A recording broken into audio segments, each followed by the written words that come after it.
konsumo na to kamuti raman kahoy, kamuting kahoy raman atong kuan dali-dali gyud kay usahay makapalit gay mo sa bugas kanang brato na lang gyud ang mapalit kay kaning mulisod lang mi sa mga warta diri sa bukid kani si Jeline usahay eskwela ra gyud way sudan bikan sa wala gyud wala gyud usahay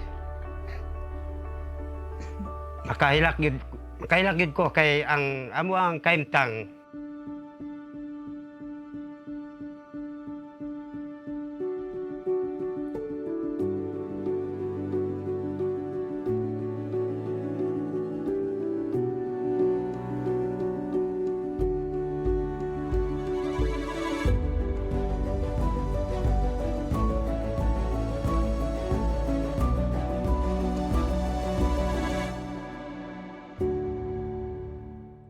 Ako di ay si Angeline Umbos na puyo sa Pangyan, Tamugan, Manilog District, Davao City. Ang akong edad di ay kay 14. Then, ang akong grade 8. Ako di si Agustina Mansalinoy Umbos. Nagpuyo diri sa Pangyan, Tamugan, Marilog District. Ako po si Titing Likunan Umbos, nagpuyo diri sa Sitio Pangyan, Marilog, Davao City. Ang ako ding kuan, trabaho, mukuyog ra ko sa akong limpisa, tanom og mais. O ang akong trabaho, mo galas ra gyud, tamnan og mais, aron maka-harvest mi, aron makapalit mi o kinahanglan namo sa diri sa balay. O labi na sa ako ang mga bata, hinaot nga makapadayon og eskwela bisan pa man pobre ko pero aning kamot ko nga makakwarta ko. Ako dahil sila hindi Alota akong edad 18, June 19, 2007. Akong grade 8, Pangyan, Tamugan, Marilog District, Davao City. Ako dahil si Angel May Falota. Edad na ko kay 13. Ang grade kay grade 8. Pangyan, Tamugan, Marilog District, Davao City. Ako si Angel Alota, 39 years old, November 11, 1985. Pangyan, Tamugan, Marilog District, Davao City. Ako, di lang kay sa balay lang akong trabaho, kundi pati sa uma, nagatabang ko sa akong bana para maka-support sa akong mga anak sa pag-eskwela. Ako dahil si Romeo Alota, niya kung edad 45, niya ataw ko 1979 niya nataw na September 30 taw akong trabaho kuan umalang gihapon niya usahay manguling na naman na nasa bukid na among ginang trabaho tanan.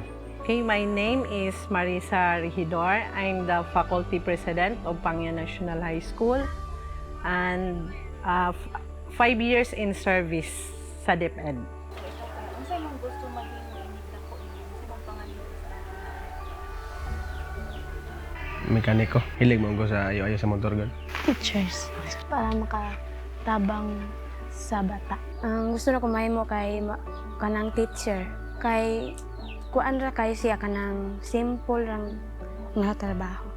Ano sa imong mga pangandoy para sa imong anak? Ang pangandoy nako sa ako ang bata, padayon og eskwela, mulampos. Unsa man di man gud mo kaya ang kuan kay wa man koy ka-suporta sa akong mga bata sa eskwela. Kutob ra gyud sa kuan sa grade 10, usahay nga lisod na ko mo suporta na kay wala man gyud mi. Ay ang makwarta nako igo ra gyud ipalit na ko sa kinahanglan mo diri sa amo ang kuan pamilya. Kay manikamot mi para maka-eskwela ang among bata. Makalampo sila. Pangandoy ginako nga matuman jud ang ilang kuan jud kurso gina makabot nila. Mo na nanikamot kog mayo para sila maka-eskwela.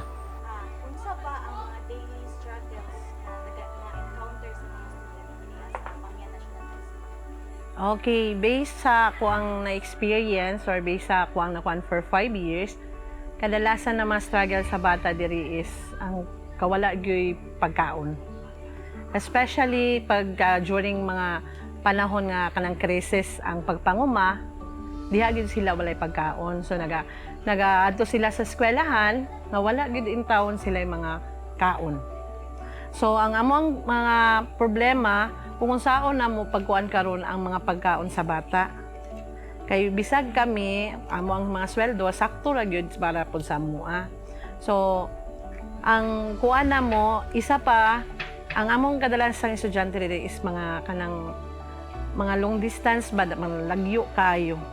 So ang ilahang kuan every time nga pangit pud ang panahon nakita ninyo kaganina na ang mga bata nagauli early kaayo. Kay tungod nagaagi pa sila og sapa. So pag amo dako ang tubig sa sapa, so pwedeng dili na sila makauli sa ilang tag sa kabalay. So ang ginahimo na lang namo is ginapauli sila as earlier nga out na mo sa klase para lang maproteksyonan pod ang mga bata. Ay, mga kon, kinsa inyo mga inspirasyon sa inyo? Pamilya. Same pamilya. Ang inspirasyon ako kanang usahay mo ato ko eskwelahan wa koy kanang mabalon. Then pag uli na ako gutom kayo pero okay ra. Ang proud ako sa ako ang bata, bisan pag walay pamahaw, pero eskwela gyud.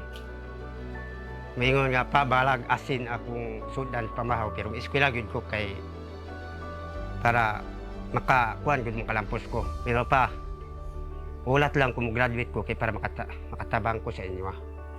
Proud ako sa ilaha nga bisag ingani among kahimtang magpadayon sila sa pag-eskwela nga bisag sila lang dire naningkamot pod sila nga sa matag adlaw gikag Lunes ma'am hantod sa Bernie Sabado lang may manguli ginabili na mo sila dire alang sa ilang pag-eskwela tapos naningkamot mi alang pod sa ilahan kasaligan pod sila nga na mabilit aning among balay uban silang mga manghod nga uban sa pag-atiman pod silang mga manghod sa ilang pag-eskwela.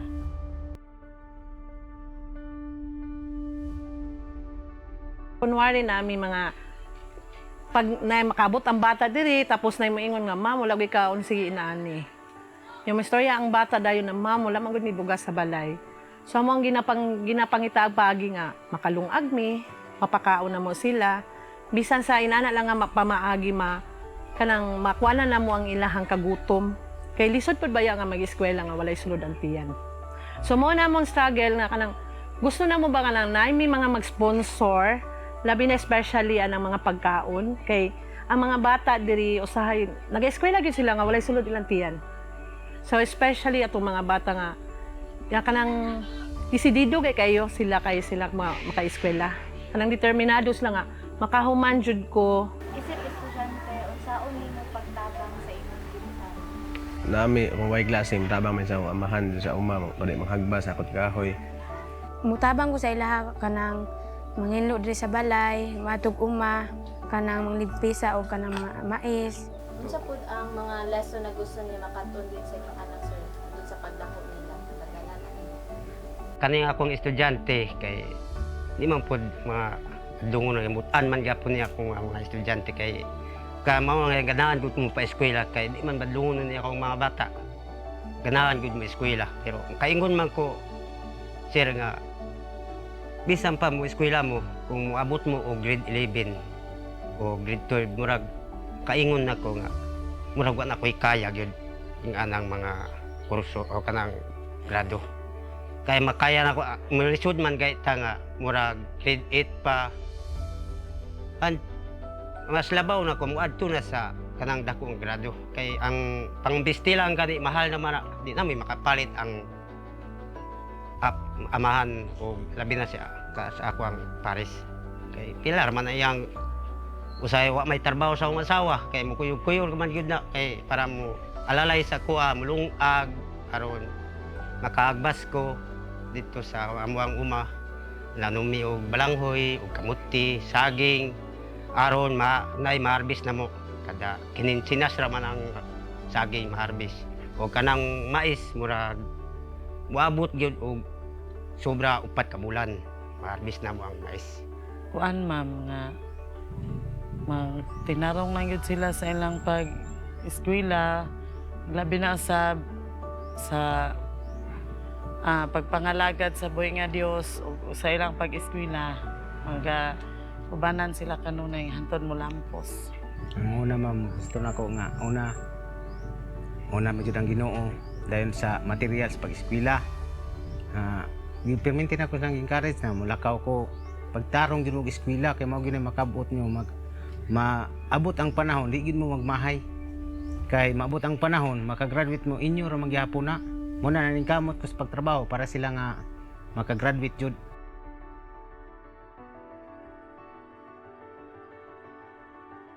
Ang akuha lang yung nakuanan no kay as kanang anak pud ko og mag-uuma. Siguro ang struggle mas grabe gyud. Pero mo na akong ginaingon kung determinado ka makahuman mahimo nimo. Ang isa lang gyud pud akong kuan kung naa lang gyud makasuporta sa mga bata, gusto gyud sila maka-eskwela. Tanan gusto nga makahuman og kolehiyo. Kay murag sa ilaha manggod kung makahuman sila og kolehiyo murag tan-aw kay nila kanang hay madato na jud ko. Kanang murag inana ilang mindset ba nga pag once nakahuman kag college, ang imuhang kuan kay okay kanang nakahuman kog college madato na jud ko ani. So wala naman na ginabura sa ilang mind ha para in the long run nagaplano pagyapon sila nga ay dama di ay dapat jud ani para mapabangon ako akong pamilya.